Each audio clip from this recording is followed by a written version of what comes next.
on his way home? No, he has that meeting after work. Oh, I have to go. What if I lose control in front of everyone? Worse, what if I faint and no one helps me? No. It's just a grocery store. You can do it. It's not far. It's fine. It's fine. Come on, body. Come on. Okay. Keys, wallet, phone, mask, water bottle, protein bar, hand sanitizer. Where is it? I can do this. Oh my god. Just a minute. Oh, it's safer if I stay home. Maybe it can wait. Just a day. Tony can go this weekend. Maybe. Useless. Why is this so hard? Welcome to our presentation on agoraphobia, as classified under the F40 in the DSM-5 extra. Today, we will begin by examining the background of the disorder, including its causes, symptoms, and prevalence within Canadian society. We will explore how biological, psychological, and social factors contribute to agoraphobia, especially in the wake of pandemic-related isolation and ongoing safety fears.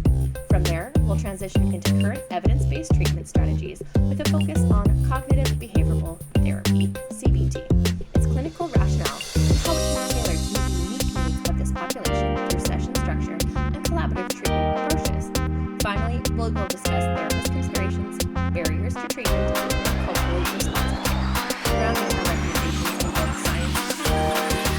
Let's visit Sarah, a case example of agoraphobia.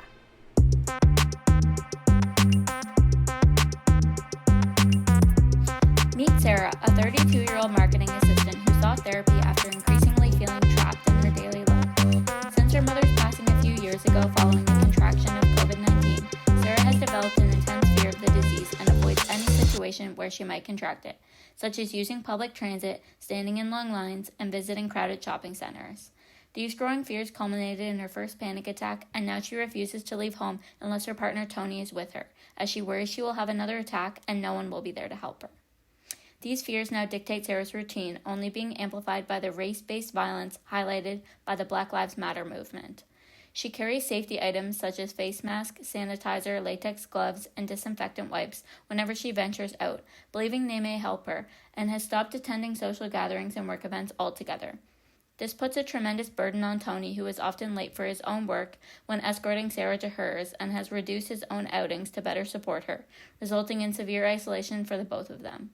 Sarah's symptoms align with DSM-5 criteria for agoraphobia, as she experiences marked fear about multiple situations, avoids them or endures them with significant distress, and the pattern has persisted for over 6 months, interfering with her work and relationships. Sarah recognizes the strain her behaviors have put on her relationship and is motivated to change, but she is not sure how and is afraid of the alternative if she no longer protects herself in these ways. We will revisit the case of Sarah throughout our presentation today. Agoraphobia is defined by marked fear or anxiety in 2 or more public situations, such as being in crowds, using public transit, or standing in line, where escape might feel difficult or help might be unavailable. This fear often leads to avoidance, emotional distress, or a reliance on a trusted companion for safety. According to the DSM-5, the response must be out of proportion to sociocultural context, persist for 6 months or more, and significantly impair daily functioning. Although once seen as only as a feature of the panic disorder, research helped reframe agoraphobia as its own diagnosis, with a unique profile of situational fear and avoidance. In recent years, heightened medical vulnerability, such as the COVID-19 pandemic, has further complicated this landscape, reinforcing how real or perceived threats can intensify agoraphobic behavioral patterns. Global experiences with public health restrictions and social distancing may have brought elements of agoraphobic behavior into sharper view, making the clinical understanding of this disorder more relevant than ever. Agoraphobia is best understood through a biopsychosocial lens, which integrates physical symptoms, psychological mechanisms, and environmental or social disruptions. Biologically, symptoms can mimic panic, like racing heart or shortness of breath. Psychologically, it's driven by catastrophic thoughts and fear of losing control. Thoughts like, what if I lose control in front of everyone? Socially, it often leads to avoidance of events, places, and even people, disrupting work, relationships, and quality of life. We chose a soft, muted color palette within our presentation to reflect the emotional landscape of agoraphobia, specifically tones of sage green, blush pink, and dusty neutrals. These shades were selected to soothe rather than overstimulate, aligning with the sensory sensitivities often experienced by individuals with anxiety disorders. The use of sage green symbolizes calm and regulation. This will be used when discussing treatment. Blush tones convey vulnerability and human connection. Purple symbolizes cognition and psychological processes, while dusty blue represents more clinical settings. And a neutral font allowing content to remain clear and grounded. Our aim was to create a visually accessible presentation that mirrors the core CBT principles of safety, structure, and gradual exposure. Agoraphobia most often begins in late adolescence or early adulthood, typically following a panic attack, traumatic event, or a period of prolonged stress or isolation. In some cases, it develops subtly, starting with small avoidances like skipping the grocery store or avoiding public transit. Over time, the temporary relief from avoiding fearful situations reinforces anxiety, creating a cycle that can spiral into significant life restriction. Without treatment, the disorder often becomes chronic, though its severity can fluctuate with life stressors. During the COVID-19 pandemic, patterns of isolation and public prescribed safety seeking may have unintentionally mirrored agoraphobic coping, especially for those already prone to anxiety. Anxiety problems often follow a predictable cycle. When an internal sensation or external situation is interpreted as threatening, the individual may jump to a catastrophic conclusion or anticipate a worst-case scenario. In an effort to stay safe, they engage in protective behaviors such as avoidance or safety strategies that offer short-term relief. However, these responses prevent the person from testing or disproving their anxious beliefs. As a result, individuals with agoraphobia miss the opportunity to learn that feared situations can be tolerable or safe, and the original fears stay intact, primed to resurface when triggered again. Statistics Canada last measured levels of probable agoraphobia in Canada in 2002 using the Mental Health and Access to Care survey. At that time, less than 1% of respondents exhibited symptoms correlated with agoraphobia, with the highest published rates in Nova Scotia and the lowest published rates in both Ontario and British Columbia. Since that time, it is hypothesized that prevalence of agoraphobia has increased, largely related to the COVID-19 pandemic. Individuals most impacted include those with pre-existing mental illness and families with children. The pandemic was particularly impactful for these groups due to exogenous factors such as worrying about children's well-being and higher rates of job loss. Individuals with pre-existing anxiety disorders also experienced an increase in symptoms due to public health recommendations to engage in effective avoidance and safety behaviors. Agoraphobia often arises from a combination of genetic predispositions and learned psychological responses. Research suggests a high rate of heritability, with symptoms onsetting earlier for those who have a family history of anxiety disorders, making them either hypersensitive to stress or neurochemically imbalanced. Individuals with traits like neuroticism, high anxiety sensitivity, and early behavioral inhibition may be more prone to misinterpret bodily sensations due to heightened awareness. A history of panic attacks or trauma may condition individuals to associate certain environments with danger. This misinterpretation fuels a cycle where fear becomes fused with the environment, and the perceived locus of control, whether internal or external, can significantly shape how the person experiences this risk and helplessness associated with agoraphobia. Environmental factors such as trauma, chronic stress, or an overprotective family dynamic can contribute to agoraphobia. Parents who model anxious behavior, exert high control, or prevent exposure to feared situations may unintentionally reinforce maladaptive avoidance coping. Culturally, stigma around mental health, gender role expectations, and the challenges of immigration or acculturation also play a role. For instance, individuals from collectivist cultures may avoid help seeking due to fear of public shame, while newcomers may find unfamiliar transit systems or crowded spaces overwhelming and unsafe. These sociocultural variables don't just influence the onset of symptoms, they shape whether a person feels empowered to seek help at all. In short-term goal, Sarah will focus on increasing her understanding of anxiety and agoraphobia through psychoeducation, tracking automatic thoughts, and practicing coping strategies such as breathing and grounding. While psychoeducation alone isn't sufficient to treat panic or agoraphobia, it remains a useful complement to CBT methods. She will also begin reducing safety behaviors such as needing her partner present or wearing gloves, which maintain anxiety by preventing disconfirmation of feared outcomes.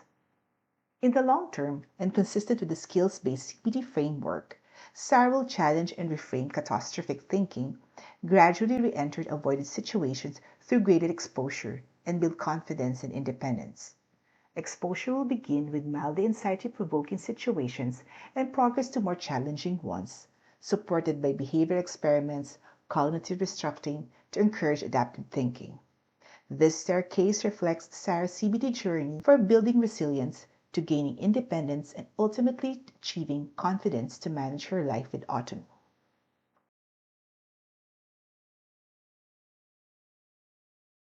Cognitive behavioral therapy is a structured and short-term form of psychological treatment that aims to help individuals identify, understand, and modify unhelpful patterns in your thoughts and behaviors.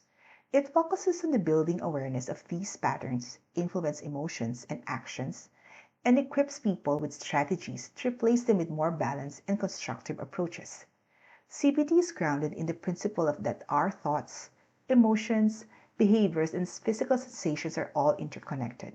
When one of these areas is affected, it can influence the others, often creating a cycle that maintains or worsens psychological distress. Many mental health difficulties arise when thinking patterns become distorted, overly negative, or unrealistic, and CBT facilitates the adoption of more balanced and functional ways of thinking, thereby supported improved emotional regulation and psychological well. During the COVID-19 pandemic, the loss of Sarah's mother to the virus led her to form the belief, if I get sick, I will die just like my mother. This belief fuels recurring thoughts such as, what if I get sick? What if I infect Tony? We could die, which trigger intense fear and a need to avoid perceived threats. Consequently, she largely stays at home, carries protective items when venturing out, and avoids crowded places or public transportation. These behaviors provide short-term relief but reinforce her sense of vulnerability and dependence on her partner. Emotionally, she experienced persistent fear, a feeling of being trapped, and a lost control over her life. Physiologically, her anxiety manifests as sweaty palms, hyperventilations, and lightheadedness, especially when she imagines or faces situations where she might contract the virus.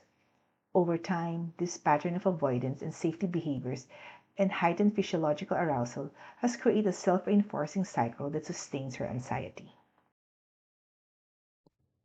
Sarah had a close protective relationship with her mother, whose death from COVID-19 heightened her sensitivity to health threats. Growing up aware of racial prejudice reinforced her sense that public spaces were unsafe, and the traumatic panic attack on crowded subway further shaped her core beliefs: the world is dangerous, I'm vulnerable, and I can't cope alone. These led to conditional beliefs such as, if I go out alone, I'll collapse and no one will help me, and if I avoid crowds and sanitize, I'll stay safe. Triggers prompt negative automatic thoughts like, I'll faint in public or I'm too far from home to be safe. Her difficulties are maintained through the catastrophic thinking, avoidance, safety behaviors, anxiety and helplessness, panic symptoms, and hypervigilance. Protective factors include her motivation to change, her insight into the strain on her relationship, partner support, and history of functioning well before these events. The core structure of each session remains consistent between sessions, reflecting the structured nature of CBT. Sessions will always begin with agenda setting, including review of important information, current mood assessment, homework review, and determining the highest priority topics of focus for the session, before continuing on to work through priorities and learn new tools. This structure encourages clients to collaborate with therapists and ensures thorough examination of the client's highest priority concerns. For Sarah, the predictability also provides additional feelings of safety. Successful treatment of agoraphobia often involves some form of behavioral experiments and in vivo or virtual reality exposure task. In these situations, treatments can be spread throughout 12 sessions to build skills and tools before progressing to exposure. The first few sessions typically include psychoeducation of the disorder, typical treatments, and relapse management. Each session typically includes homework tasks used to build coping and reflective skills, commonly breathing exercises, grounding techniques, and mindfulness tools. The clients are also encouraged to keep notes of these skills to make accessing the knowledge easier when required. There's also a demonstrated link between increased interpersonal behavior and improved treatment success, so modeling and encouraging these behaviors more generally also impacts treatment outcomes. Sarah's psychoeducation allows her to have a more complete view of the processes within her mind when experiencing anxiety and panic. It also enables Sarah to act with more self-compassion, as she is more aware of the cognitive and behavioral processes behind her experience with agoraphobia. Continued practice with her grounding and coping strategies allows her to continue with exposure tasks with increased confidence and security. When we first meet clients with anxiety, psychoeducation is key. Biologically, anxiety comes from overactivation of the sympathetic nervous system, the body's fight or flight response. This prepares us for action, but when overactive for too long, it can lead us to persistent anxiety. The Yerkes-Dodson law explains that a moderate level of anxiety can improve performance, but too little or too much can impair it. Using the CBT model, we show how thoughts like, "what if I faint?" trigger panic feelings, leading to avoidance behaviors, which in turn keeps their fear alive. The fear maintenance cycle explains why the problem persists despite avoiding feared situations. In Sarah's case, she learned that her avoidance of grocery stores and travel was giving her short-term relief but long-term problems.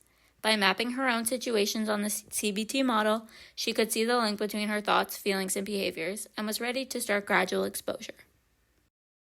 The first step in a CBT approach to agoraphobia treatment is cognitive, as the unhelpful cognitions maintaining this cycle of anxiety need to be identified and understood before they can be modified.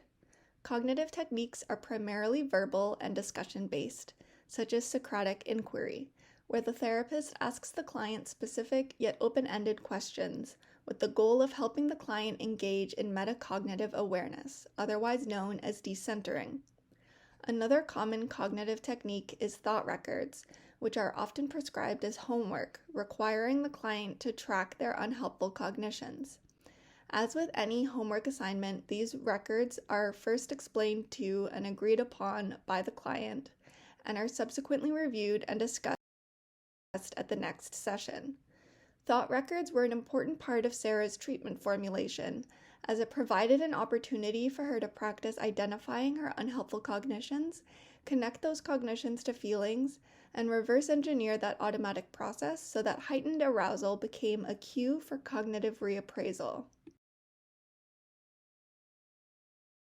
Physiological factors are another important part of the maintenance cycle in agoraphobia, as physical tension, lightheadedness, and nausea are common physiological symptoms, all of which result from increased bodily tension.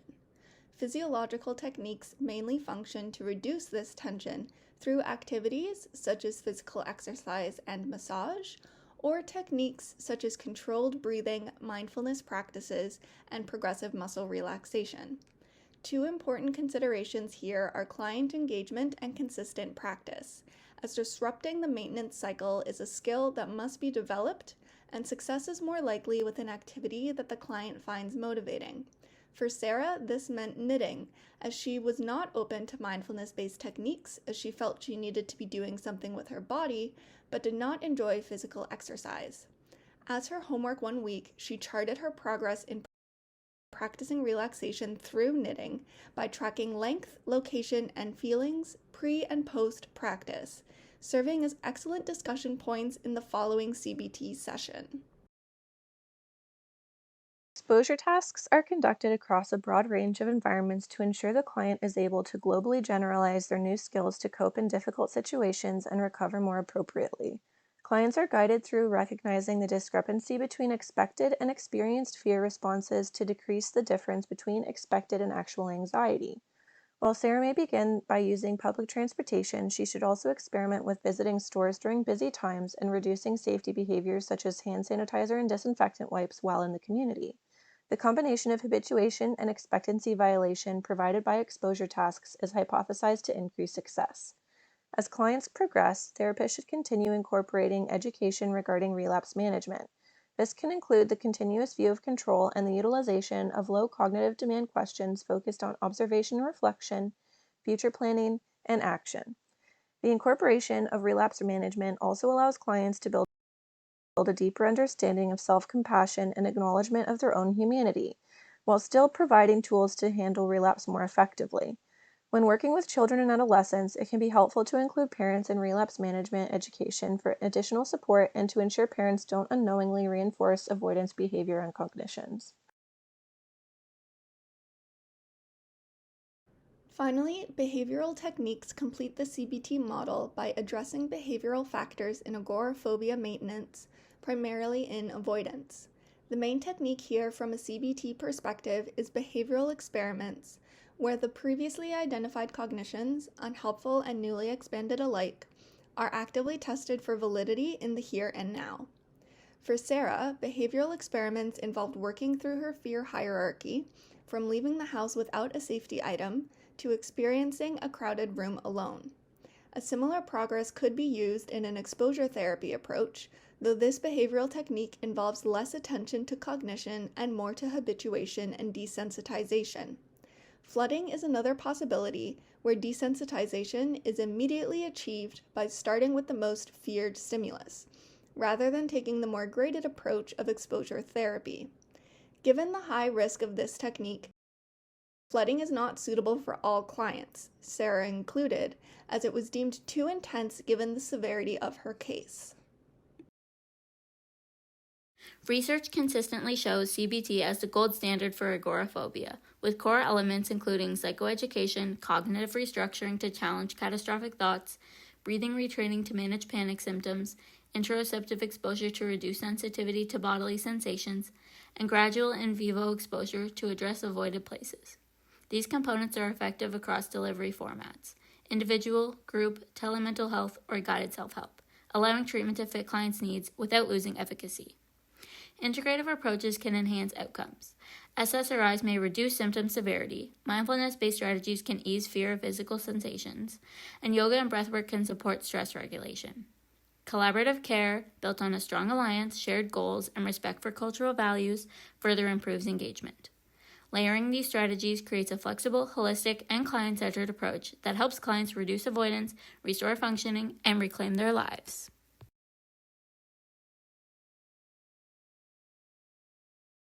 People are unable to access therapy due to the cost, physical distance, or accessibility to therapists practicing CBT as their primary modality of treatment. Many individuals may choose not to seek therapy due to social stigma and sociodemographic variables such as being a parent, which can also act as a barrier to accessibility if childcare is limited.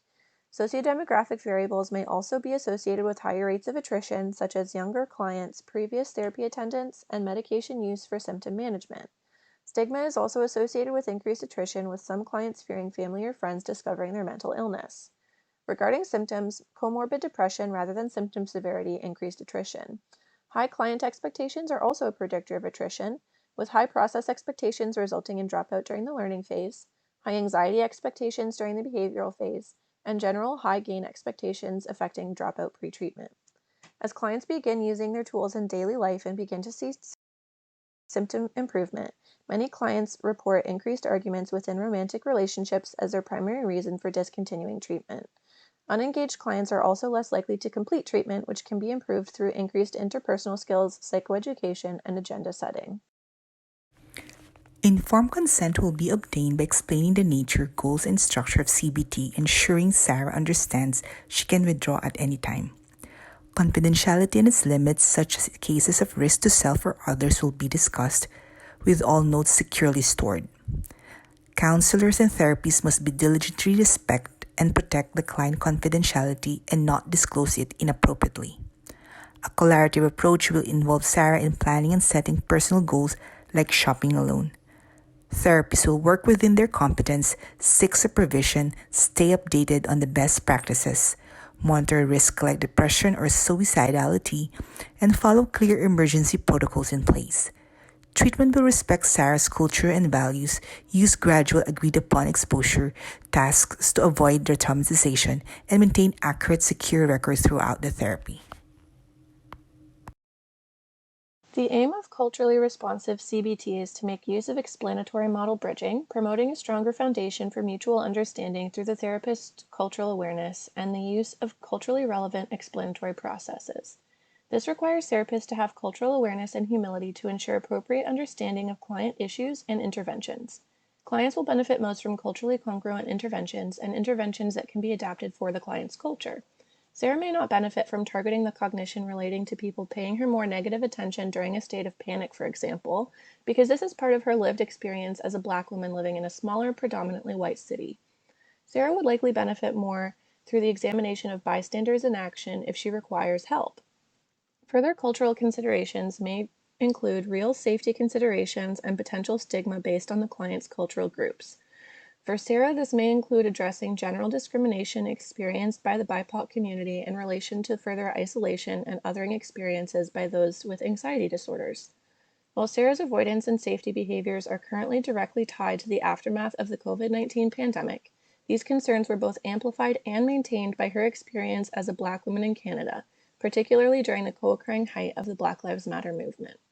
It is important to maintain an awareness of the ways that Sarah's justified anxieties regarding prejudice, discrimination, and microaggressions may provide further reinforcement of safety behaviors relating to her symptoms of agoraphobia. Therapeutic work with a client should be guided by the core principles. Establishing a strong therapeutic alliance is essential for engaging clients with anxiety. Introduce exposure tasks gradually, in collaboration with Sarah and based on her comfort level, can support a manageable reduction in avoidance behaviors. Identifying and reducing safety behaviors, excessive cleaning, can reinforce anxiety over time. Alongside, interoceptive techniques can help normalize panic symptoms and reduce fear of bodily sensations. The therapy should remain aware of the potential comorbidities and consider the effects of Sarah's bereavement. Goals should align with her values, such as regaining independence and improving daily life, while techniques like breathing and grounding are applied in everyday situations to promote generalization. Relapse prevention strategies should also be incorporated to help sustain her progress after the therapy. CBT has been empirically proven to be the most effective form of psychotherapy for agoraphobia across platforms and modalities, including digital and group therapy adaptations. Together, this evidence solidifies CBT not just a first-line treatment, but as a highly adaptable and enduring approach for clients with agoraphobia. Building a strong therapeutic alliance is key to fostering engagement and progress in anxiety treatment. Within the supportive partnership, gradual and collaborative exposure can be used to reduce avoidance without causing overwhelm, while therapies work gently to identify and lessen safety behaviors such as excessive sanitizing. Cognitive restructuring combined with psychoeducation promotes more balanced, adaptive thinking, and acknowledging grief alongside any co-occurring conditions ensures a holistic approach.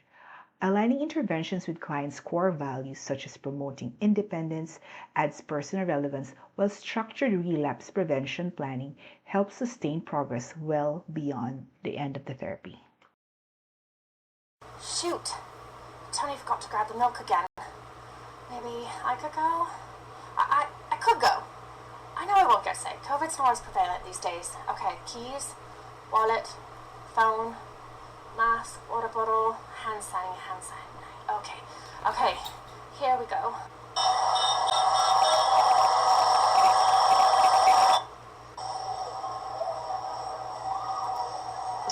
Hi there, welcome to Safeway. Were you able to find everything okay? Yes, thank you. May I have your rewards number card or phone number? Yes, I have my card here somewhere. Here you go. Thank you, Miss Sarah Jackson. Yes, that's me. And how are you today? It's fine. I'm fine. I'm fine. How are you?